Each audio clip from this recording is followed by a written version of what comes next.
दोस्तों स्वागत है स्टॉक ट्रेडर 360 में। आज के इस वीडियो में बात करने वाले हैं ऐसे सेक्टर के रिलेटेड जो टेक्नोलॉजी से रिलेट करता है। गवर्नमेंट इस सेक्टर पे क्यों इतना इंटरेस्ट दिखा रही है और गवर्नमेंट का इस सेक्टर को लेकर विजन क्या है। रिसेंटली गवर्नमेंट ने इस सेक्टर रिलेटेड 3 प्रोजेक्ट अप्रूव किए हैं और वो कौन से प्रोजेक्ट्स हैं, कौन से कंपनी उसके साथ टाई अप होकर काम कर रहे हैं, कितना अमाउंट इस सेक्टर में इन्वेस्टमेंट होने वाला है, आने वाले दिनों में इस सेक्टर में कितनी ग्रोथ देखने को मिलेगी, इस सेक्टर की इंपॉर्टेंट पूरे ग्लोबल में कितनी है, इसके साथ इसके रिलेटेड पेनी स्टॉक के ऊपर भी बात करते हैं। इन सभी के ऊपर आज के इस वीडियो में चर्चा करने वाले। इस वीडियो को आगे लग जाने से पहले इस चैनल को लाइक और सब्सक्राइब कीजिए ताकि आने वाला वीडियो आप तक पहले पहुंचे। जिस सेक्टर के ऊपर बात करने वाले हैं वो सेमीकंडक्टर सेक्टर। 29 फरवरी को IT minister Ashwini Vishwanath sir ने उन्होंने स्टेटमेंट ये दिया है कि यूनियन कैबिनेट ने 3 सेमीकंडक्टर प्लांट प्रपोजल को गवर्नमेंट ने अप्रूवल किया है। प्लांट प्लेसेस की बात करते हैं, 2 प्लांट गुजरात में आने वाले हैं, 1 प्लांट असम में आने वाला है। एस्टिमेट कॉस्ट की बात करते हैं, इन 3 प्लांट की 1.26 लाख करोड़ के हैं। उन 3 प्लांट्स के कंपनीज के बारे में बात करते हैं तो पहला प्लांट है सेमीकंडक्टर फैब्रिकेशन प्लांट और ये भारत में पहला प्लांट है। और इस कंपनी के टाई अप के बारे में बात करते हैं तो टाटा इलेक्ट्रॉनिक ने Taiwan power chip semiconductor manufacturing crops tie up किया है और ये प्रोजेक्ट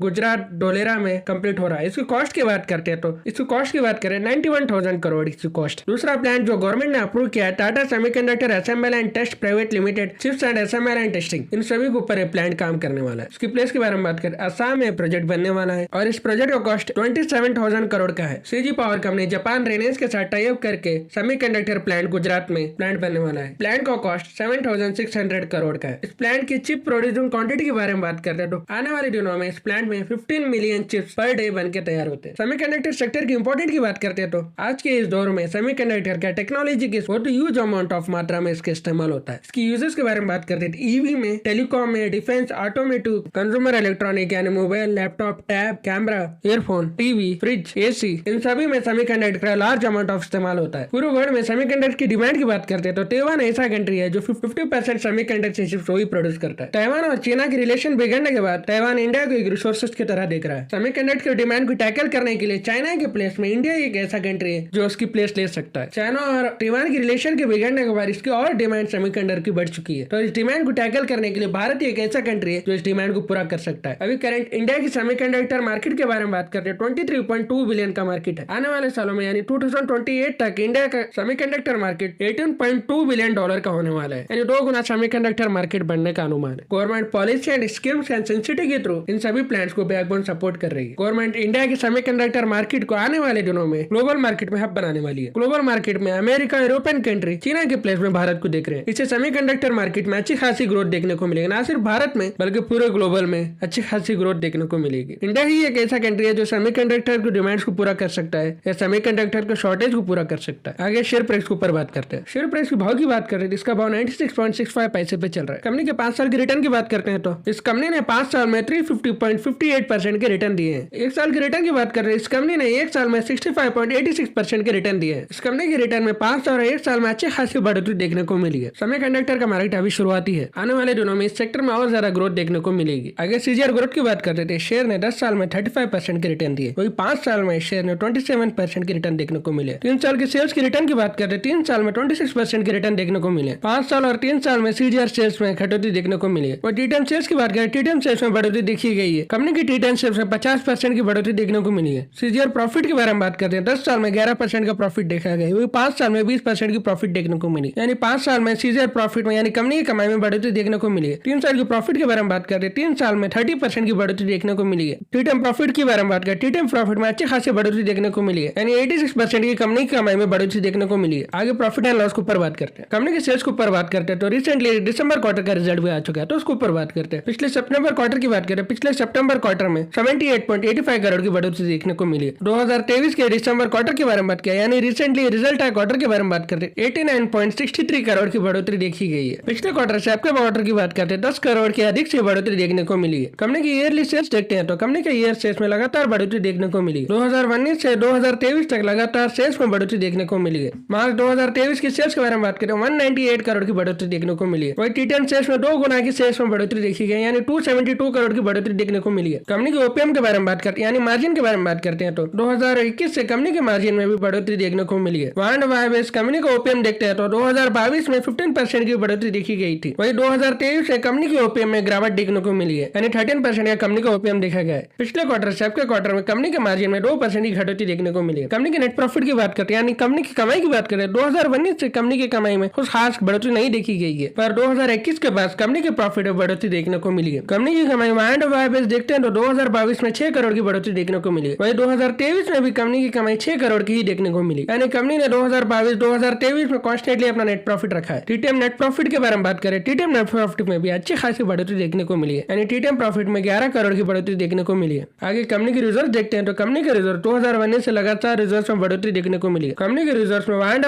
बेस कंपेयर करते हैं 2022 में 33 करोड़ के रिजर्व देखे गए थे। वही 2023 में कंपनी के रिजर्व में 80 करोड़ की बढ़ोतरी देखने को मिली है। 2023 में कंपनी की सेविंग में 2 गुना अधिक तक बढ़ोतरी सेविंग में देखने को मिली है। कंपनी की टीटीएम रिजर्व की बात करें, कंपनी की टीटीएम रिजर्व 170 करोड़ की रिजर्व देखे गए हैं। कंपनी का बोरिंग वाइंड बेस कंपेयर करते हैं तो 2022 में 68 करोड़ की बोरिंग देखने को मिली थी। वही 2023 से कंपनी के बोरिंग में बढ़ोतरी देखने को मिली है, यानी 72 करोड़ की बढ़ोतरी देखने को मिली है। टीटीएम की बात करें, टीटीएम में 76% की बोरिंग देखने को मिली है। कंपनी के बोरिंग से कंपनी का रिजर्व ज्यादा है, यानी कंपनी के पास इतना पोटेंशियल है कि वो खुद अपनी बोरिंग पे कर सकती है। कंपनी के मार्केट कैप के बारे में बात करें, कंपनी का मार्केट कैप 1842 करोड़ का है। पीओ रेशियो के बारे में बात करते हैं तो इंडस्ट्रियल पीओ 34.7 टाइम पे चल रहा है। वही स्टॉक पीओ रेशियो यानी कंपनी के पीओ रेशियो के बारे में बात करें, कंपनी के पीओ रेशियो इंडस्ट्रियल पीओ से 175 टाइम से चल रहा है, यानी कंपनी का पीओ रेशियो हाई वैल्यूएशन पे ट्रेड कर रहा है। आरओसी एंड आरओई की बात करें, कंपनी का आरओसी 8.78% का है। वही आरओई की बात करें, कंपनी का आरओई 6.93% का देखने को मिला है। कंपनी के डेब्ट इक्विटी के बारे में बात करें, कंपनी का डेब्ट 0.35 टाइम पे चल रहा है। जिस कंपनी का भी डेब्ट 1 टाइम पे नीचे रहता है वो कंपनी सेफ कंपनी होती है। जिस कंपनी का भी डेब्ट 1 टाइम पे ऊपर रहता है वो बहुत रिस्की कंपनी होती है।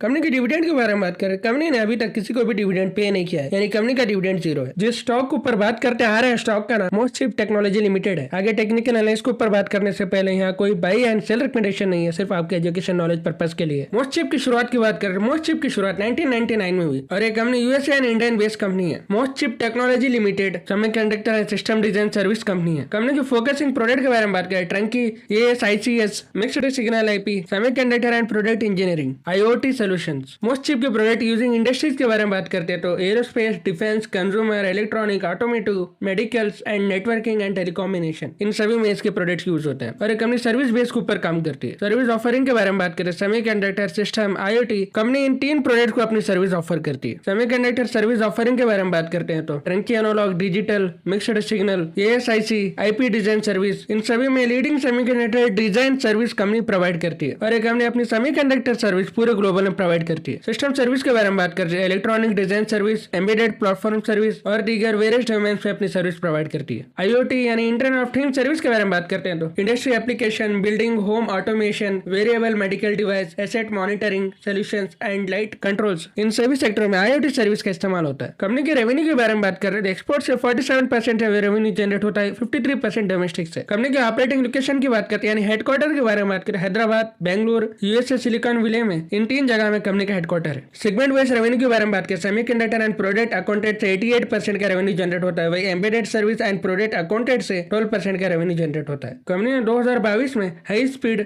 SerDes IP portfolio and design win किया है 1 टायर कस्टमर के साथ। और कंपनी की strong growth semiconductor customer and design service में देखने को मिली है। कंपनी ने नए कस्टमर को एक्वायर किया है नॉर्थ अमेरिका में। आगे कंपनी के शेयर पैटर्न के ऊपर बात करते हैं। इस कंपनी के पास प्रमोटर की होल्डिंग 47.63% है। FS की होल्डिंग के बारे में बात करें, FS की होल्डिंग 20.84% की है। कंपनी में अदर इंस्टीट्यूट की होल्डिंग 0 है। मोस्ट चिप में पब्लिक की होल्डिंग देखते हैं, पब्लिक की होल्डिंग 49.42% की है। प्रमोटर की होल्डिंग 2021 जून से लगातार गिरावट देखने को मिली है, यानी प्रमोटर की होल्डिंग में 2021 से गिरावट देखने को मिली है। अभी प्रेजेंट इस कंपनी में 47.64% की होल्डिंग है, यानी अभी एक कंपनी सेफ जोन में। जिस कंपनी में प्रमोटर की होल्डिंग 40% से नीचे देखने को मिली वो कंपनी रिस्की कंपनी है, पर इस कंपनी में प्रमोटर की होल्डिंग 47 है, यानी अभी एक कंपनी सेफ जोन में। इस कंपनी के ऊपर अपनी रडार बनाए रखिए। आगे इस कंपनी का टेक्निकल एनालिसिस देखते हैं। इन्वेस्टमेंट के लिए स्टॉक फंडामेंटल एंड टेक्निकल के ऊपर 56% पास है। चार्ट पैटर्न देखते हैं तो 50 DMA 200 DMA एवरेज लाइन पे शो हो रहे हैं। अभी ये स्टॉक अपने रेजिस्टेंस पे ट्रेड कर रहा है। यदि इसमें 97 और 98 की क्लोजिंग देखने को मिलेगी तो मुमकिन है कि 10% या 10% से अधिक की रैली देखने को मिले। आज के लिए इतना ही, फिर मिलते हैं एक नए वीडियो के साथ।